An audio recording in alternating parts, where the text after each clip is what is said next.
Loneliness was not a feeling in these mountains, it was a presence. It had a weight that settled on the great, stooped shoulders of the pines and a voice that whispered in the scouring wind that peeled granite from the peaks. For a man named Elias, it was also a cloak, woven from silence and sorrow, which he had worn for 5 winters since the world below had taken everything from him.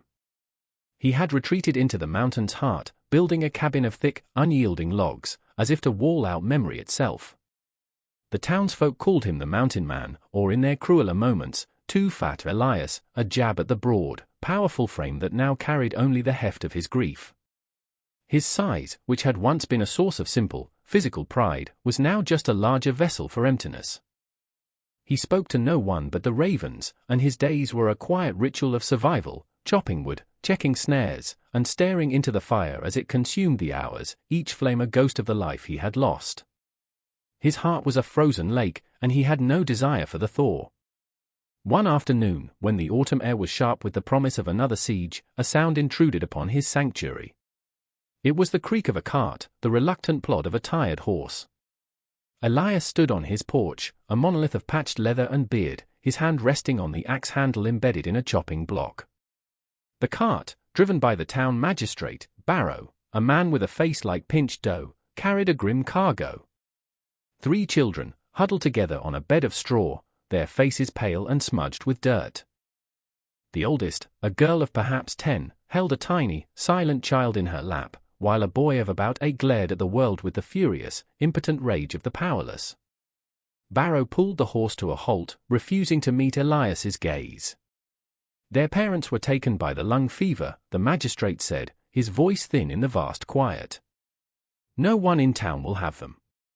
They say the sickness clings to them. Elias said nothing. His silence was a wall far more formidable than his cabin. The town council voted, Barrow continued, finally looking up. They are your responsibility. You live on town land, you take the town's burdens. The girl, Ilara, clutched the smaller child tighter. The boy, Finn, spat on the ground. The youngest, a wisp of a thing named Calla, just stared with eyes that seemed to hold all the sorrow of the world. Elias's first instinct was a guttural no, a rejection as absolute as the mountain itself. He had come here to be alone with his ghosts, not to collect new ones. But then his eyes fell on the smallest, Calla, and for a fleeting, agonizing second, she looked like his own daughter, lost to a fever just like theirs. The frozen lake of his heart did not thaw, but a single, hairline crack appeared in the ice. He gave a slow, ponderous nod, a motion that felt like a mountain shifting. Barrow unloaded their meager bundle, then turned the cart around without another word, leaving the 3 orphans standing in the shadow of the giant who did not want them. The first winter was a siege, not against the cold, but against the silence that filled the spaces between them. The cabin, once a solitary man's refuge, was now crowded with 4 distinct solitudes. Elias moved with a deliberate, quiet economy, his large frame surprisingly graceful as he tended the fire, cooked the tough, stringy meat from his traps, and mended their worn-out boots with thick, waxed thread. He did not speak to them, and they did not speak to him. Communication was a language of objects. A bowl of hot stew left on the table was a question of their hunger. An extra blanket laid at the foot of their shared cot was a concession to the biting cold. A sharpened stick left by the door was an offering of a tool. The children, in turn, answered in their own silent dialect. Ilara, the pragmatic one, would wash the bowls and stack them neatly, a gesture of order in a world of chaos. She watched his every move, her eyes cataloguing his skills, judging his capacity to keep them alive. Finn, the defiant one, was a knot of anger.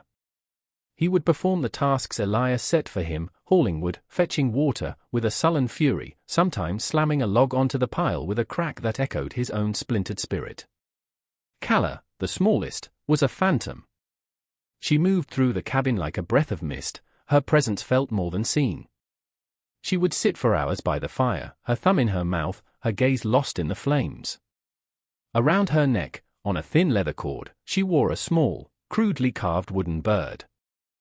Elias noticed it one evening as the firelight caught the dark wood.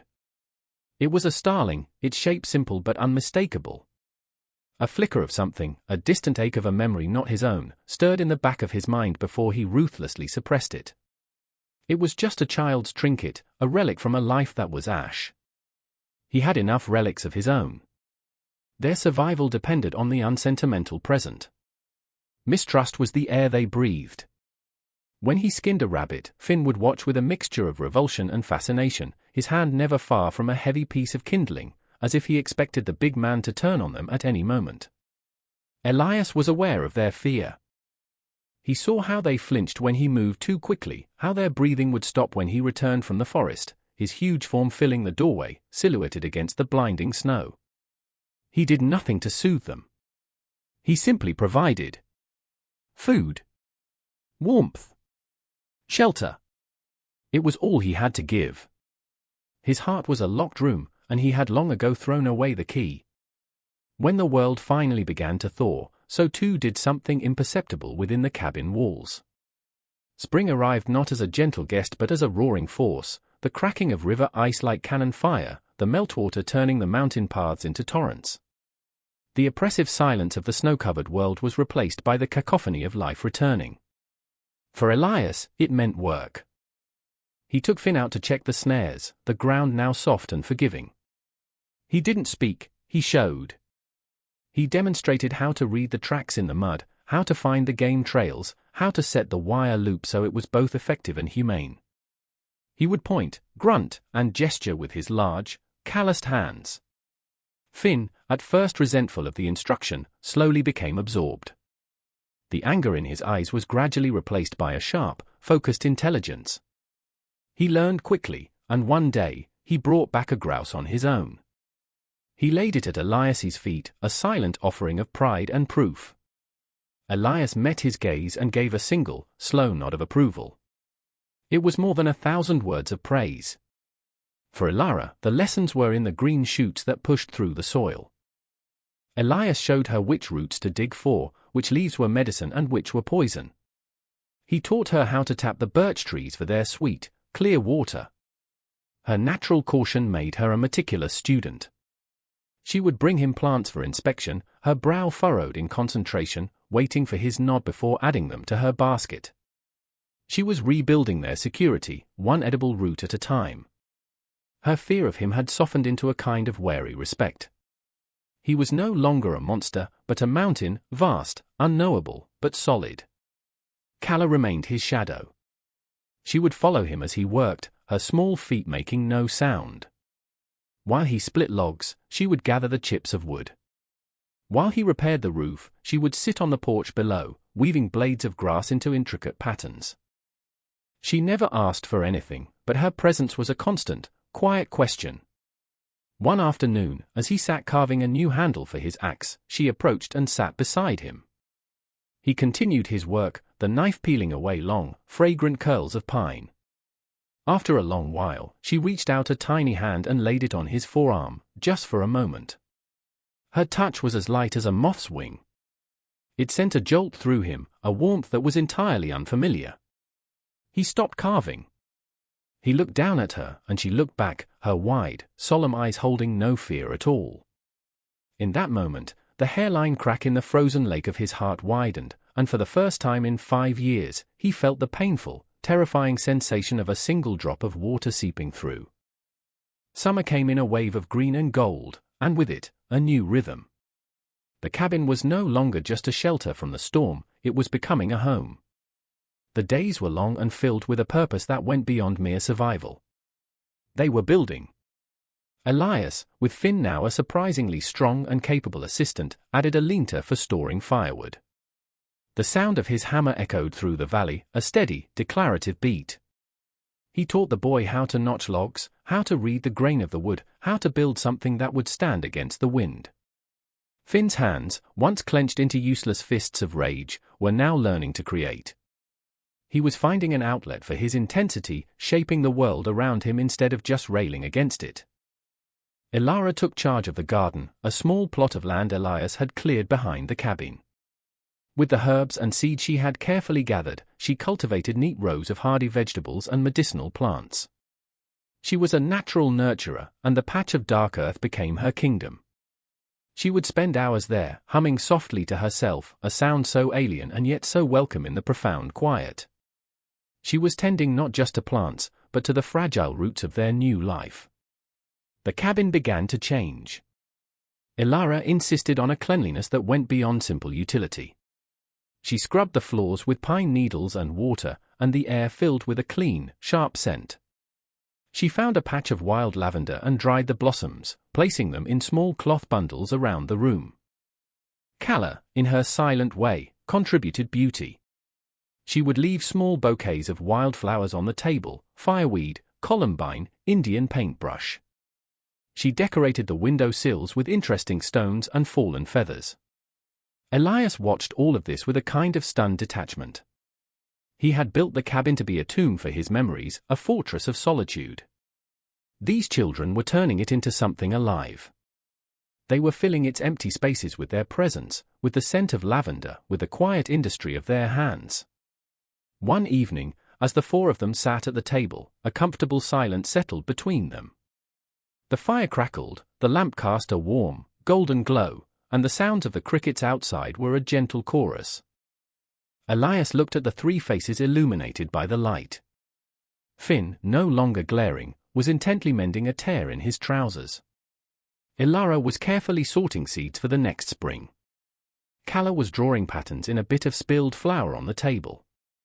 He felt a strange, protective swell in his chest, a feeling he had thought long dead and buried. These were not his burdens. They were his flock. The second winter arrived with a sudden, vicious snarl, as if the mountain were jealous of the peace that had settled in the small cabin. A blizzard descended from the peaks, a churning wall of white that erased the world and imprisoned them in a cocoon of howling wind and drifting snow. It was a test of the home they had built, a trial for the family they had become. The logs held. The stores were ample. But the cold was a living thing, seeping through the smallest cracks, and it found its way to the smallest among them. Calla fell ill. It began as a cough, a small, dry sound in the night, but it quickly deepened into a fever that left her listless and burning. Elara sat by her side constantly, bathing her forehead with snowmelt and trying to spoon thin broth between her pale lips. Finn paced the cabin like a caged wolf, his helplessness turning back into a familiar, restless anger. Elias watched, a cold dread gripping him, a terrible echo of the past. He recognized the rasp in Calla's breathing, the glassy look in her eyes. It was the same lung fever that had taken his wife, his daughter, and the children's parents. But this time, he was not helpless. Anya, his wife, had been a healer. She had taught him much about the mountain's remedies. He knew of one, a rare root called lungwort that grew only on the high, wind-blasted ledges, a plant that thrived in the harshest conditions. To reach it now would be madness. The storm was a churning fury. But looking at Calla's small, still form, he knew there was no choice. He pulled on his heaviest furs, took his axe, and wrapped a coil of rope over his shoulder. Elara looked at him, her eyes wide with fear. "Don't," she whispered, the first word she had ever spoken to him directly. He placed a heavy hand on her shoulder. "I will return," he rumbled, his voice rough from disuse. The journey was a battle against a god of ice and wind. He could barely see, the snow a blinding veil. The cold bit deep, and the wind threatened to tear him from the rock face. He climbed, driven by a ghost, haunted by a promise he was making to the past. He found the lungwort, its dark leaves stark against the snow, and turned back. When he finally stumbled through the cabin door hours later, caked in ice and half frozen, he was met with a sight that stopped him cold. Finn was sitting on the floor by Calla's bed, holding her hand. He looked up at Elias, his young face etched with a terror so profound it was heartbreaking. As Elias collapsed by the fire, exhausted, Finn rushed to his side, helping him out of the frozen furs. The boy's hands were trembling. Elias, thinking ahead to the spring, had considered taking the children back down to the valley once Calla was well. They were strong now, capable. They could be fostered, find a proper life. He had done his duty. But as he sat there, catching his breath, Finn looked at him, his defiant mask completely gone, replaced by a raw, desperate vulnerability. "Stay," the boy begged, the word a ragged plea. "Don't leave. Stay." It was not a request. It was an anchor, thrown from a boy who had lost everything, trying to moor himself to the only solid thing left in his world. In that moment, Elias knew he was not just their keeper. He was their home. And he was not going anywhere. Years passed like the turning of the seasons, each one deepening the roots of their unlikely family. Finn grew tall and strong, his anger honed into a quiet, watchful strength. He knew the mountain as well as Elias now, his hands as capable with an axe or a snare. Ilara blossomed, her pragmatic nature softening into a gentle authority. The cabin and its surroundings were her domain, a place of order, healing, and abundance. Calla, though still quiet, was no longer a phantom. Her silence was a deep well of observation and wisdom. She communicated with a glance, a touch, a shared smile that could light up the entire cabin. The word orphan had long since faded from their lives, replaced by the unspoken truths of brother, sister, and something akin to father. The carved starling still hung around Calla's neck, its wood now smooth and dark from the touch of her hands. One evening, as she sat with Elias by the fire, she held it up to the light. She was nearly a young woman now, her eyes holding the same old soul gravity they had when she was a child. "He has a name," she said, her voice soft but clear. Elias looked at the bird. "It's just a carving, little one, no," she insisted gently. "A name." Anya gave him 1 inch. The name struck Elias like a physical blow. Anya. The sound of it, unheard for so long, was a key turning in a rusted lock deep inside him. His hand stilled. The world seemed to stop spinning. "Anya," he whispered, the name a strange and painful shape on his tongue. "Who is Anya?" Calla looked at him, her expression serious. "The mountain woman. The healer. My mother was sick, a long time ago. Before the fever. Anya would come down from the mountain to give her herbs. She carved this for me. She said starlings are tough. She said they know how to survive the winter." The story tumbled out of her, a memory preserved in the amber of childhood. A kind woman with warm hands and eyes the color of the summer sky. A woman who smelled of pine and chamomile. A woman who hummed as she worked. Elias felt the air leave his lungs. He saw it all with a sudden, devastating clarity. His Anya, his healer wife, making secret trips to the village to help those in need, never telling him because she knew he worried. He remembered her carving by the fire, her hands deft and sure, coaxing life from a block of wood. He remembered her fascination with starlings. He had thought his grief and their tragedy were two separate, parallel lines of sorrow. He was wrong. They were woven together, threads in the same tapestry of loss. Anya had known their mother. She had held this child. She had tried to save them. He was not a stranger who had taken in 3 orphans. He was the unwitting inheritor of his wife's final act of kindness. He reached out and gently touched the starling, his large finger tracing the shape his wife's hands had made. A decade of ice in his heart didn't just crack, it shattered. The grief was still there, a vast and deep lake, but it was no longer frozen. Tears, hot and unfamiliar, streamed down his face and into his beard. Calla watched him, and then she leaned her head against his massive shoulder, a silent, perfect understanding passing between them. The past, however, is never truly buried. It is merely sleeping. One day in late summer, a man on a fine horse rode up the mountain path. He was dressed in the clothes of a wealthy merchant from the city, his face sharp and predatory. He introduced himself as Silas Blackwood, and the name alone was enough to make the blood in Elias's veins run cold.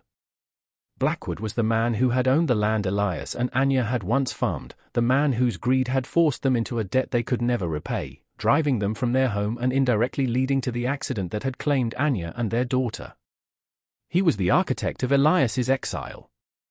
"This is a surprise," Blackwood said, his eyes scanning the well-kept cabin, the thriving garden, the sturdy woodpile, with a calculating gaze. "I purchased this entire tract of mountain land from the town council. A delinquent tax sale.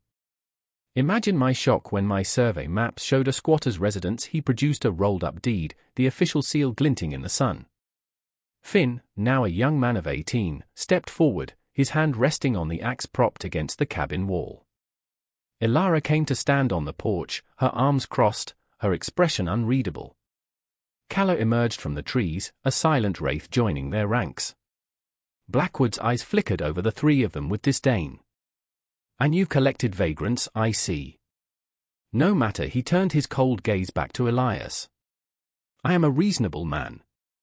I will give you 1 week to gather your things and your attachments, and vacate my property." The word property hung in the air, an insult to the life they had built. This land was not a set of lines on a map, it was their home, consecrated by sweat, by sorrow, and by love. Elias looked at Blackwood, and for the first time in years, the old, dormant rage began to stir within him. This man, this ghost from a life of pain, had come to shatter the peace he had so painstakingly found. But before he could speak, Finn took another step forward. "This is our home," Finn said, his voice low and steady, not the hot anger of a boy, but the cold resolve of a man. Blackwood chuckled, a dry, dismissive sound. "A boy with an axe does not frighten me. The law is the law." He looked past them, toward the tall pines and the clear, running stream. "I plan to bring logging crews up here by winter. This is all coming down." The week that followed was thick with a tension that was worse than any winter storm. Silas Blackwood had set up a lavish tent a short distance down the mountain, a visible, arrogant symbol of his claim. He made no further move, content to let the deadline approach, certain of his victory. Inside the cabin, a profound quiet reigned, but it was not the quiet of peace. It was the heavy silence of a decision being weighed. Elias did not sleep. He sat by the dying embers of the fire each night, the deed Blackwood had shown him seared into his mind. He was a squatter. Legally, he had no right to be here. The world he had fled, with its rules and its paper and its cold transactions, had finally found him. His first instinct was to protect the children. He would take them away, find another mountain, another forgotten corner of the world where they could be safe. He had built a life for them once, he could do it again. He could not bear the thought of Blackwood's callous world touching them. He owed it to Anya's memory to see them safe. He would tell them in the morning. They would pack what they could and leave under the cover of darkness. He would not allow a confrontation. He would not risk them for a patch of dirt and a pile of logs.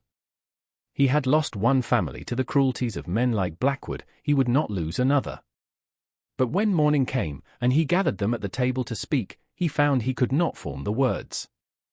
He looked at their faces. He saw not fear, but a calm, unshakable determination. It was Elara who spoke first, her voice as solid and dependable as the mountain itself. "We are not leaving," she said. It was not a question. It was a statement of fact. Finn nodded, his jaw set. "He'll have to drag us out." Elias looked at them, his heart aching. "You don't understand," he began, his voice a low rumble of anguish. "He has the law.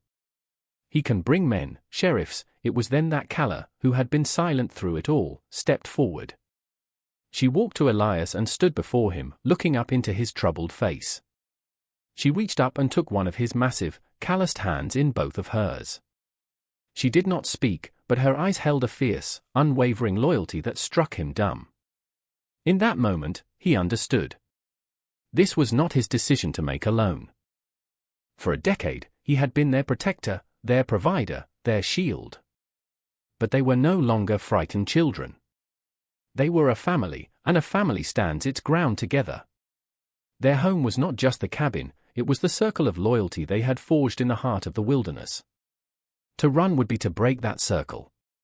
To run would be to admit that a piece of paper was more powerful than the life they had built with their own hands. A great, shuddering breath escaped him. The weight of his past failure seemed to lift, replaced by the formidable strength of their love. He looked from Finn's resolve to Elara's steadfastness to Calla's silent devotion. He was not alone. He nodded slowly. "We stay." On the 7th day, Silas Blackwood rode up to the cabin, 2 armed men flanking him. He expected to find a deserted homestead, a defeated man and his scattered wards. Instead, he found a fortress. Elias stood on the porch, not with a weapon in his hand, but with a stillness that was more intimidating than any show of force. To his right stood Finn, holding not an axe for a fight, but a shovel from his work in the garden. To his left stood Ilara, holding a basket of herbs, her gaze clear and direct. And standing just in front of Elias, a small, defiant shield before a great mountain, was Calla. She held nothing but the small, carved starling in her hand, clutching it like a talisman. Blackwood pulled his horse to a halt, his face twisting in annoyance. "I see you've chosen the foolish path," he sneered. "I have a legal order. You will be removed." Elias took a step forward. His voice, when it came, was not a shout, but a low, resonant rumble that seemed to come from the very bedrock of the mountain.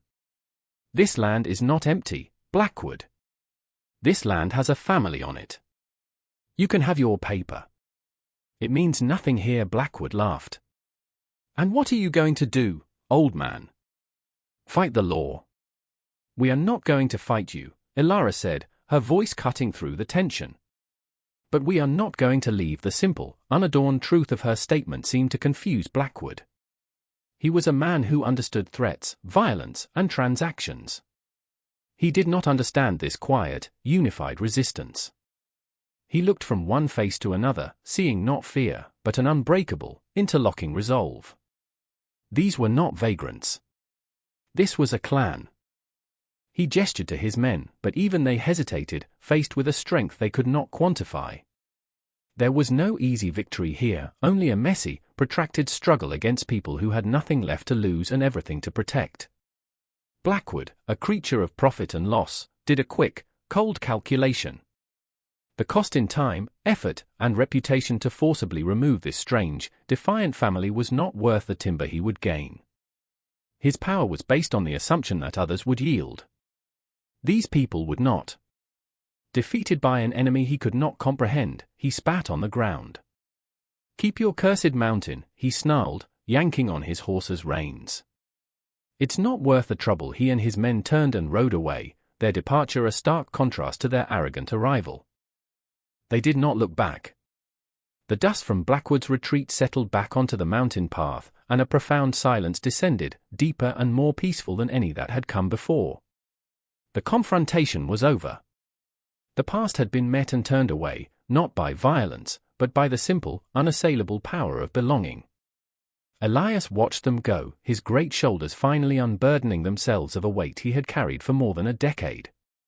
He felt the gaze of the three young people who stood with him, their family, forged not of blood but of shared winters and silent understanding. He turned and looked at them. He saw Finn, the angry boy, now a steadfast man. He saw Ilara, the frightened girl, now a confident caregiver. He saw Calla, the lost child, now the quiet heart of their world. He was no longer a grieving recluse hiding from the world.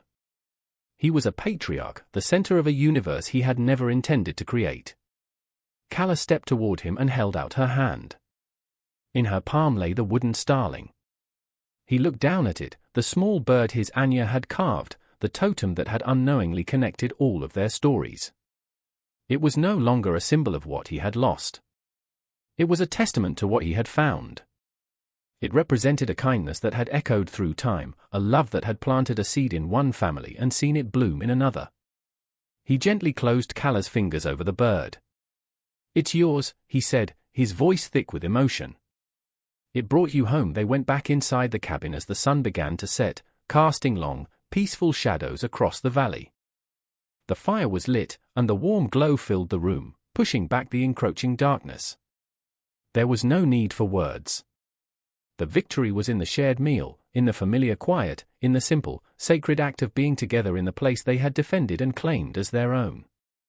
Elias looked into the flames and saw not the ghosts of his past, but the faces of his future. He had come to the mountain seeking an ending, a place to let his story fade into silence. Instead, in the most unlikely of ways, he had found a new beginning. For a home, he finally understood, was not a shelter built of wood and stone. It was a fortress built of loyalty, a sanctuary walled with love, a place where the broken pieces of a life could be gathered up and made whole again. And in the heart of the great, silent mountain, the four of them were finally, completely, home.